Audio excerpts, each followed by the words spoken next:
Sobat Bali Express, kembali lagi dalam Bincang-Bincang Bali Express. Kali ini Bincang-Bincang Bali Express agak sedikit jauh dari Kota Denpasar, tepatnya di Pulau Serangan, lebih tepatnya lagi di Balai Konservasi Penyu Pulau Serangan. Kali ini kita sudah bersama dengan Direktur TCEC Pulau Serangan, Bapak Made Sukanto. Selamat pagi Bapak. Pagi. Pak Made, kita sekarang di Bincang-Bincang Bali Express. Bapak bisa bercerita nggak tentang Balai Konservasi Serangan ini, sejarahnya seperti apa, kapan didirikannya, dan tujuan pendirian dari Balai Konservasi ini untuk apa? Pertama ya, di Pusat Pendidikan dan Konservasi Penyu yang ada di Pulau Serangan ini adalah awalnya adalah kasus ada bom Bali 1, ya di mana bom Bali 1 itu menjadikan sebuah dampak ekonomi secara umum khususnya Bali yang menurun. Jadinya lapangan kerja begitu tidak ada. Ya adalah salah satu dana discovery dari World Bank kalau salah itu, ya itu yang dihandle oleh WWF dan oleh pemerintah provinsi Bali, ya, di mana dana yang ada itu digunakan untuk melakukan kegiatan atau membuka lapangan kerja untuk masyarakat Serangan khususnya, ya, di mana waktu itu masyarakat Serangan banyak pengangguran.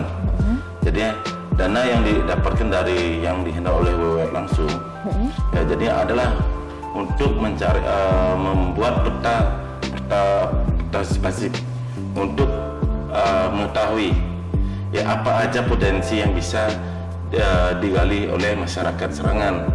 Ya, akhirnya adalah pemetaan peta, ada jalur hijau, mungkin ada tempat mangrove, ada terumbu karang, dan salah satunya diangkat adalah itu adalah penyu. Ya, di mana penyu ini adalah sebagai ikonnya Pulau Serangan dari dulu. Ya, karena Pulau Serangan disebut sebagai Turtle Island, ya, oleh wisatawan asing. Dan kita sendiri menyebutnya Pulau Penyu.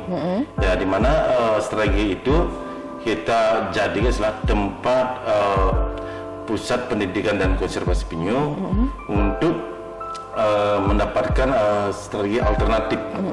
Ya, di mana dulu masyarakat gan besar nelayan dan mencari penyu untuk diperdagangkan. Ya, alternatifnya ini alternatifnya biar tidak ada jadinya perdagangan. Masyarakat kerja di tempat pusat pendidikan dan konservasi penyu, dari anak-anak nelayan yang kita ajak kerja di sini, ada orang tuanya awalnya, ada yang kita suruh sebagai pengrajin. Itu kita datangkan pengrajinnya dari Gianyar untuk datang ke Serangan untuk belajar, masyarakat Serangan biar belajar menjadi istilahnya mempunyai jiwa seni lah. Jadi untuk memberikan pelatihan kepada masyarakat Serangan untuk membuat kerajinan tangan. Iya. Jadinya biar tidak fokus mencari istilahnya penyu. Oke. Ya, karena penyu kan dilarang. Iya. Penyunya dilarang. Kalau dulu kan pengatur regulasinya belum jelas. Ya, pemanfaatan penyunya digunakan untuk upacara. Ya, satu sisi penyu itu adalah satwa yang dilindungi oleh negara. Dan dua sisinya ada lagi penyu digunakan untuk upacara. Gimana cari solusinya? Ya, ada pemangku kepentingan yang duduk bersama untuk memecahkan masalah tentang upacara yang ada di Bali atau penyu digunakan untuk upacara. Adalah pemangku kepentingan seperti PHDI, dari pemerintah provinsi, dan dari BKSDA. Ya, akhirnya dapatlah rekomendasi penyu tetap bisa digunakan untuk upacara. Tetapi dia dapat mendapatkan penyu itu dari hasil pembesaran. Oke. Nah, terkait dari keberadaan TCEC ini sendiri, tadi kan dikatakan itu dibangun untuk memberikan lapangan pekerjaan kepada masyarakat Serangan. Nah, apakah saat ini yang bekerja di sini apakah sudah berasal dari masyarakat Serangan atau ada tenaga kerja dari luar Pulau Serangan? Ya, kalau kita di sini sebelum corona kita jumlah karyawan kita 17. Ya, karena di saat pandemi ini kan kita merumahkan. Dalam artian kita memberhentikan, nggak merumahkan, tapi dia akan menjadi seorang relawan. Tetapi tenaga kerja yang ada di Serangan ini adalah semua masyarakat Serangan. Yang ada di Serangan. Yang ada di Serangan. Okay. Ya, istilahnya di Serangan ada berapa banjar. Misalnya 6. Ya, kita setiap banjar itu ada perwakilan, anak-anak mudanya, atau yang punya keinginan bekerja di konservasi. Ya, mungkin kena kerja di konservasi kan tidak istilahnya kerja di kantor. Waktunya kadang lebih dari 8 jam, kadang sampai 24 jam. Ya itu. Memang itu agak sulit mendapatkan jiwa orang bisa kerja sebagai konservasi. Ya. Nah, terkait dengan tenaga kerja ini, mereka yang dirumahkan itu sudah berapa lama mereka dirumahkan? Kalau kita merumahkan di saat misalnya bulan Maret. Bulan Maret. Iya. Ya. Dalam artian bukan dia harus di rumah saja kan gitu. Tetapi kita pun tidak pernah memaksa untuk istilahnya maksa harus setiap hari kesini enggak.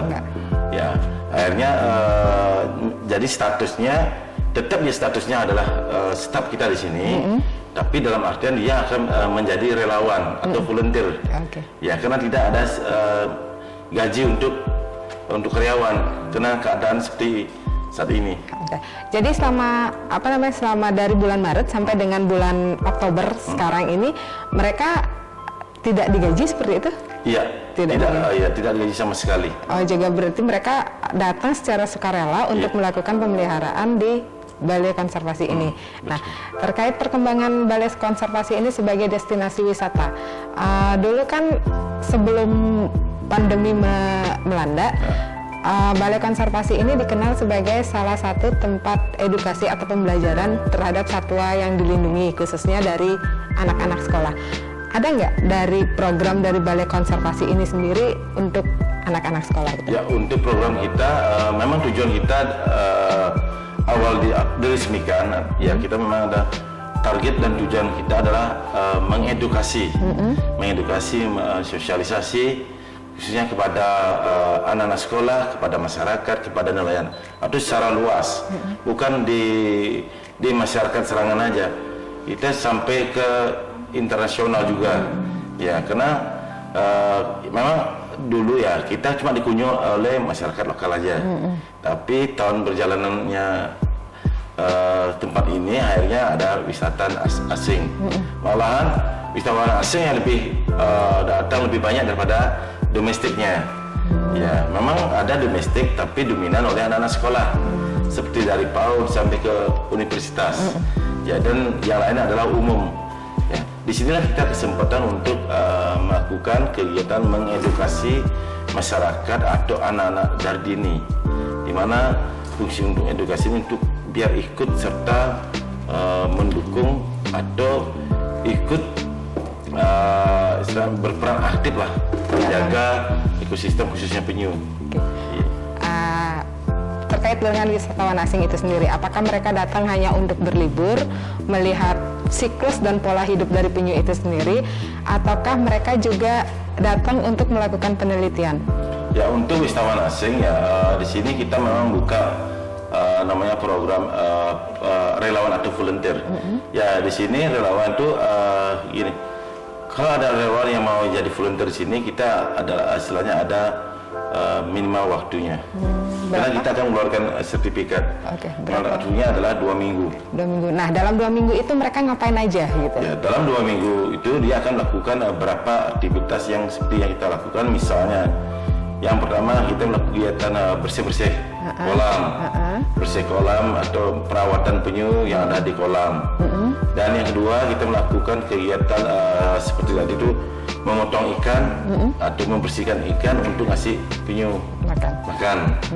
Dan ada juga ada untuk mencari rumput laut yang ada di perairan Serangan. Dan itu pun waktunya tidak nanti bisa pagi, bisa sore, gitu. Itu mencari rumput laut untuk makan penyu hijau, ikan menyedekang dan sisik. Ya, ada kegiatan namanya istilahnya monitoring, di mana monitoring ini memang banyak yang digemarin, tapi yang istilahnya yang digemari adalah untuk bisa melihat penyu bertelur. Oke. Ya, jadinya kita akan ajak membantu volunteer kita untuk keliling, misalnya di Serangan atau di Pantai Badanggala, karena masih kawasan Denpasar, kita melakukan monitoring sampai sana juga untuk melihat melihat penyu yang lagi bertelur. Ya, tapi kadang-kadang wisatawan itu kadang-kadang lihat, kadang tidak juga. Karena penyu itu misalnya dia di saat dia mau bertelur dia nggak bilang. Gitu. Berarti nggak ada kabar ya dari penyunya kalau untuk bertelur itu.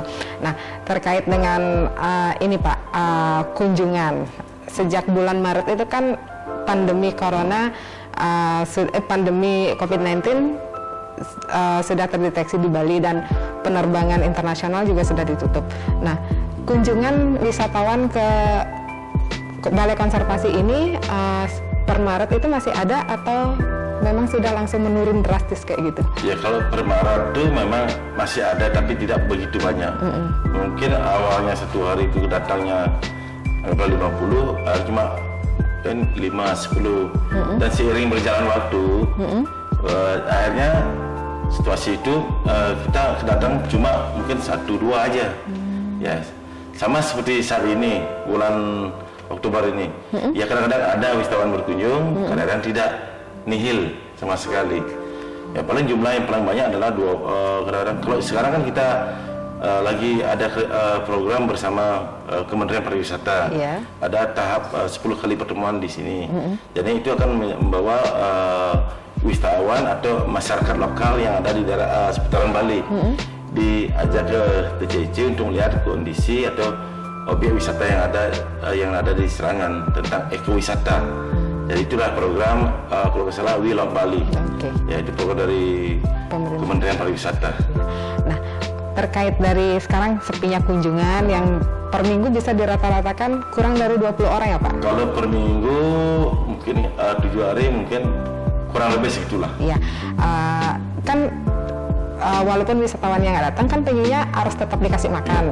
Nah, bagaimana dengan dana operasional untuk pemeliharaan dan perawatan kolam ini, apalagi terhadap dengan penyu yang sakit atau yang memerlukan perawatan khusus? Ya, untuk saat ini penyu yang masih untuk biayanya ya memang kita harus begini, pusing juga sih sebenarnya nyari dana kemana kan itu. Ya kita memang selalu berusaha. Tapi kena keadaan ekonomi ini secara global, ya jadi kita tetap minus tetap tiap bulan pasti ada minus kita sampai 5 juta sampai 8 juta itu per bulan minusnya. Itu minus dari bulan Maret sampai dengan bulan Oktober rata-rata minusnya sampai 8 juta. 8 juta maksimal nih. Kalau boleh saya tahu, per bulan itu pengeluaran dari TCEC ini berapa? Ya, kalau pengeluarannya kalau ikan aja ya, ikan sama rumput laut itu bisa mencapai kurang lebih sampai 2,5 juta. Itu untuk pakan aja? Pakan aja. Oke. Untuk perawatan, misalnya penyu yang sakit atau penyu yang memerlukan perawatan khusus seperti itu? Kalau penyu perawatan ya astungara lah. Di saat pandemi ini tidak ada penyu yang memang urgent atau yang sakit parah kan gitu. Ya, untuk kecuali ada penyu yang sakit cuma sedikit aja, kita sih memang ada teman dekat lah dari PET Donganan yang sering bantu kita. Ya, di saat ada penyu sakit, teman-teman dari PET Donganan dia membantu secara sukarela. Tidak ada istilah kena biaya di saat pandemi ini. Yang kebetulan juga tidak ada kasus begitu besar. Ya. Terus terkait dengan penyu yang ada di sini, saat ini berapa banyak penyu yang ada di sini dan telur yang ditetaskan itu berasal dari mana aja? Ya, kalau penyunya ini yang ada di saat ini adalah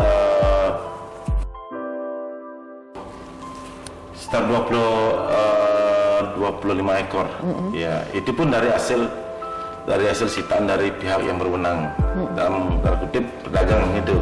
Akhirnya dititipkan di sini untuk melanjutkan proses untuk proses apa namanya pelepas liaran.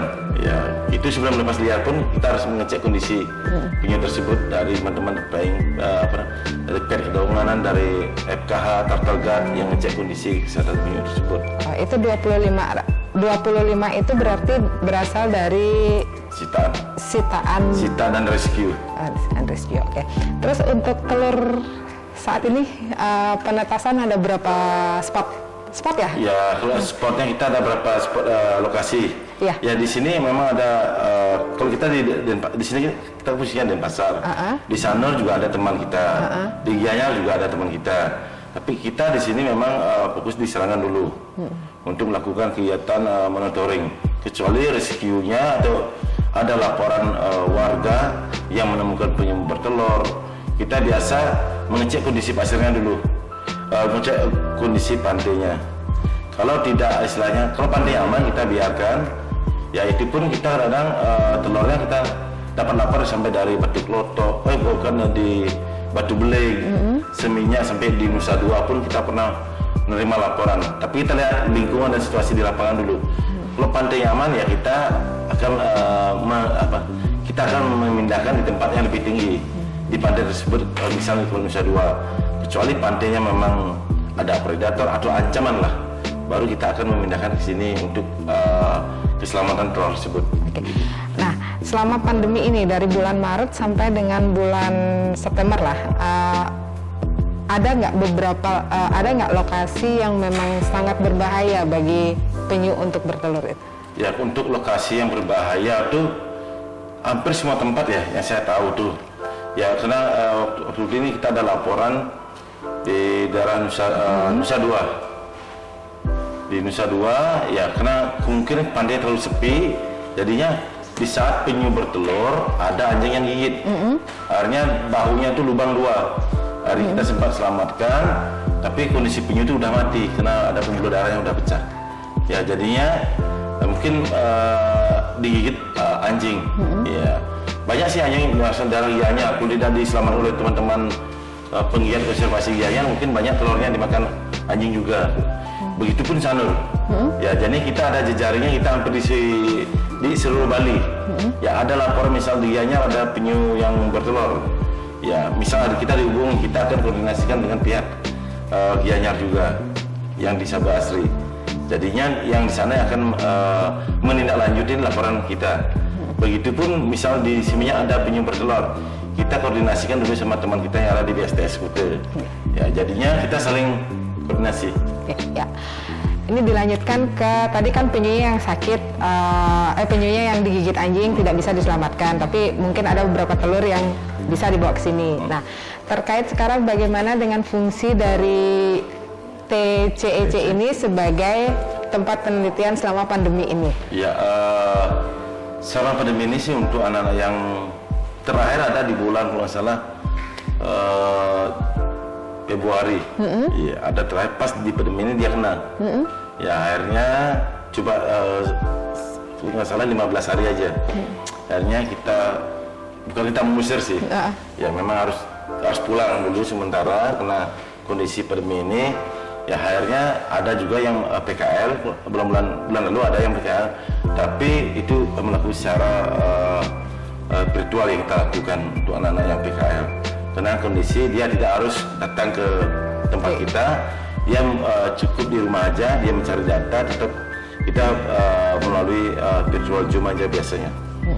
Terus yang penelitian kemarin terakhir di bulan Februari itu dari mana Pak? Kalau itu yang PKL kebanyakan. PKL itu dari mana aja mereka? Kalau dari PKL itu kalau nggak salah di daerah Universitas Lampung. Di Lampung. Iya. Oke. Biasanya mereka dari Fakultas MSP Perikanan dan Kelautan. Ya. Oke. Penelitiannya itu biasa untuk bahan skripsi, tugas akhir? Ya bahan skripsi dan tugas akhir juga. Ya.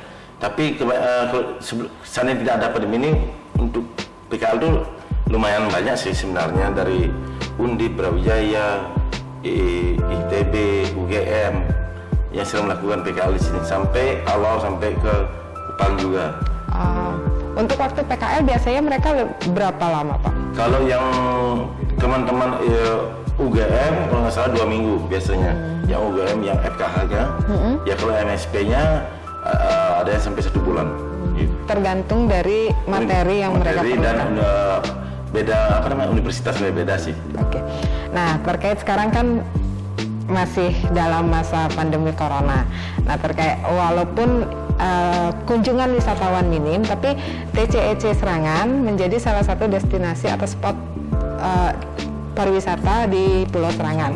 Nah, bagaimana dari pihak Bapak sendiri sebagai pengelola menyiapkan fasilitas protokol yang berkaitan dengan protokol kesehatan untuk menyambut pariwisata? Oke, untuk menyiapkan untuk protokol kesehatan kita memang sudah menyediakan tempat cuci tangan, ada pengarahan dari imbauan lah. Kita ada pasang pamflet imbauan yang mungkin wisatawan yang mau masuk sini dia harus mematuhi protokol kesehatan yang sudah ada. Kita sediakan di depan office depan, seperti cuci tangan lagi, sanitizer juga kita sudah siapkan, untuk alat cek suhu sudah kita siapkan di sini, dan yang utama adalah jaga jarak.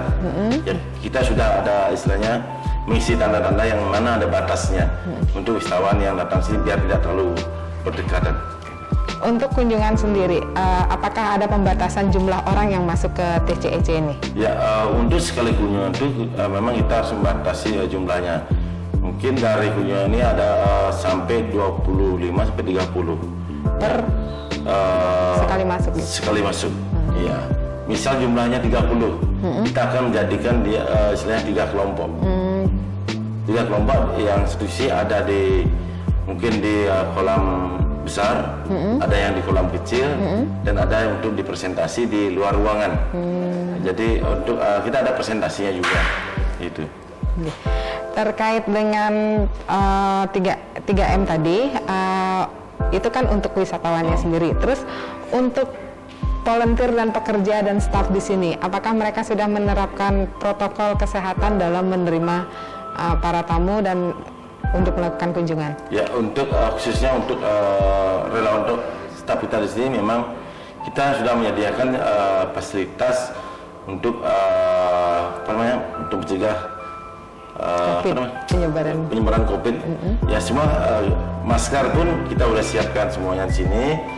Ya, untuk misal ada kunjungan wisatawan di sini tidak pakai masker, kita cek kondisi suhu tubuhnya dulu. Kalau dia normal, dia tidak pakai masker, kita kasih masker.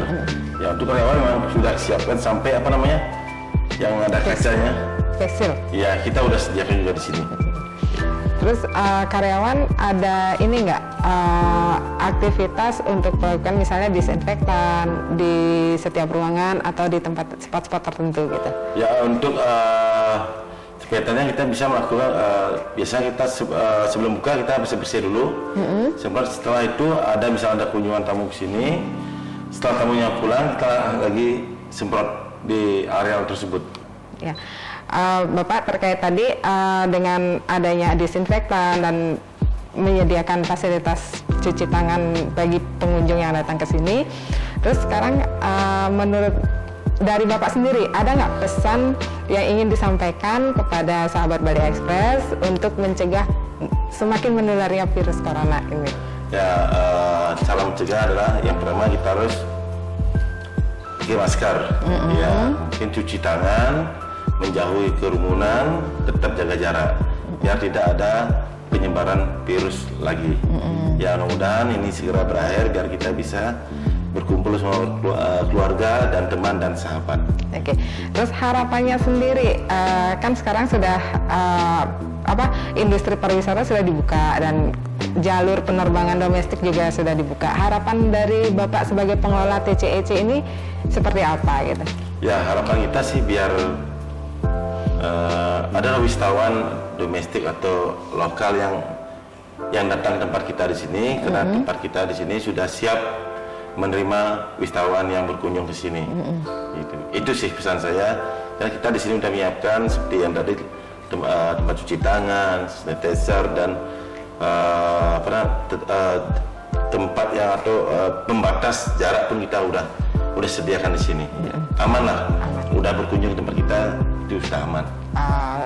Stafnya juga mereka sudah terlatih untuk menangani wisatawan di tengah pandemi ini. Nah, Pak, terkait dengan ini kesiapan dari TCEC ini, kalau seandainya di sini ada semoga nggak terjadi ya pasien yang memang dinyatakan sakit gitu loh, bagaimana kesiapan dari TCEC ini? Ya, kalau seandainya salah satu staf kita ada yang sakit, ya mudah-mudahan nggak COVID kan sakit nih. Iya, sakit. Nggak COVID, mungkin batuk kan, kita tidak mengizinkan datang ke tempat kita. Ya, kita suruh diam aja di rumah, biar tidak ada hal-hal yang kita tidak inginkan. Kecuali sudah sehat, sembuh, normal lagi, ya kita baru akan mengizinkan untuk bekerja kembali. Nah, terkait ini Pak, apakah tempat ini aman untuk wisata keluarga gitu loh? Dari awalnya kan memang ini salah satu tempat pendidikan gitu loh. Di tengah pandemi aman nggak ini sebagai tempat wisata keluarga? Ya, untuk wisata keluarga sih menurut saya sih aman. Yang penting jumlahnya, ya jangan sampai berlebihan aja sih. Itu mungkin kalau berwisata bersama keluarga mungkin ya minimal 10 misalnya, itu masih aman karena masih ruang kita di sini banyak ruang terbuka, bukan ruang tertutup, masih aman lah untuk kita di sini. Nah, ini dulu kan di sini ada beberapa aktiviti yang bisa dilakukan oleh wisatawan, misalnya melukis, mewarnai penyu, atau beberapa kegiatan lainnya. Saat ini kegiatan itu masih ada atau seperti apa? Ya, untuk saat ini sih kegiatan itu kita masih tetap stok itu masih ada. Kita akan tetap menawarkan kepada wisatawan yang datang ke sini. Ya, kalau ada wisatawan yang tertarik, ya kita akan sediakan. Gitu.